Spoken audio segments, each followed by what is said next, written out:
I could take this opportunity to introduce you to Troy, the master craftsman of Toys by Troy. It's Troy's genius that has helped develop some of these incredible off-road vehicles. You've been doing this most of your life now. Yeah, oh yeah. My father did it when I was 8 years old and kind of building motors and race cars and stuff like that for a long time. What I don't understand is I go out and I buy myself a $30,000 brand new Jeep off the floor and I rush it over to you so you can put more money into it. Now, why would I do that?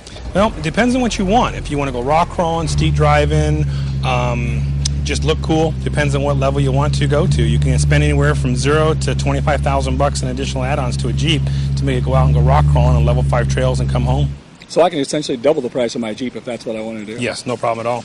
But if I'm just going to drive it on some of the flat roads out here in the desert, it's not a big deal. Then I can use a standard Jeep. You could use a stock Jeep, but the ride's a little bit stiff. You want a little bit more smoother ride, so you put like a 3-inch kit on there, a little bit bigger tire to clear the rots and the ruts in the road and stuff. This Jeep here is what my wife drives most of the time. This is more like what most people are going to have when they're out wheeling and using as a daily driver to go to work. This is an 8-inch lifted TJ. This is actually a 97. It's an older one that we found that had low miles on it. Has an Atlas transfer case inside of it, 35-inch tall tires. Lots of articulation. That's what I like. Here we got a guy standing under the vehicle who couldn't tighten a nut if he had to. Troy, what do we have going on here? I've never seen anything like this. Basically, this is a brand new 2005 Rubicon that we are putting one of my long arm kits on it. First of all, my long arm kit utilizes Alumaflex. This is memory metal. Basically, when you hit a rock, what it does is it will actually flex up and spring back in place. What we do originally is we take all the factory mounts, which used to be here, and the arm used to be right here. We cut all this off.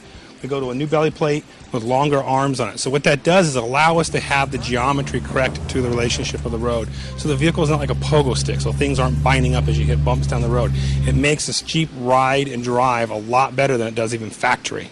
So if we took a guy like me and put it in here, I'd be able to survive? Yeah, you'd be able to actually four-wheel really well because the Jeep itself would actually conquer most of the trail compared to what your driving skills would be. So we're taking lack of talent and overcoming it by technology. That's right. One of my favorite aspects of your business is the fact that you take everybody out on these incredibly difficult roads. Okay, go slow, go slow. Remember, slow it down a little bit, let it crawl. And when they break, where do they bring it back to get it fixed? Usually back to me. And you're almost through. There you go. That's interesting. What else you got to show me? Well, basically on this one we have a couple of our other components. We make rock steps, we make rear bumpers, front bumpers, diff guards, skid plates, belly plates. We have 258 part numbers that we build in our arsenal of components to help protect Jeeps off-road from coming back, which we call them hamburgerized, meaning they're so beat up and scratched and mangled that they just look atrocious. Well, this stuff will take the impacts. All you got to do is come back, sand them a little bit, put a new coat of paint on them, and they look good as new again. It's just a lot of fun. That's what it is. That's what it boils down to. Normally what we try to do is build a Jeep to the point where the customer is capable of going out and the vehicle equals their capability. So you don't overspend and you don't underspend. So you can go out and run these trails, not break your Jeep, and have a good time with it. Why did you pick Jeep? Do you do other cars too? We do a lot of other types of vehicles. We do Broncos. We do a Land Rover, which is behind you, which is going to be an unbelievable Land Rover for a customer here in Phoenix.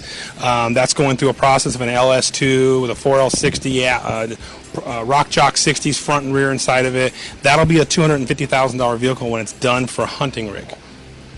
Now, what would you do to me if I brought in my new Cadillac Escalade? Escalade. Can you do something to that? Well, or I'm just going to have to look good on the streets. Just look good on the streets. Okay. And then Cadillac Escalade a little expensive to go out and tear up because most of these vehicles are still hitting rocks, still getting damaged out four-wheeling and doing stuff with them.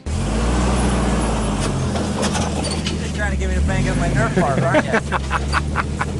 a little more interesting of a trail than you've been used to. I know that. That's why I do the show, because the show is extremes, and you typify extremes. I've never seen a Jeep sitting as high as they do with the suspension they do.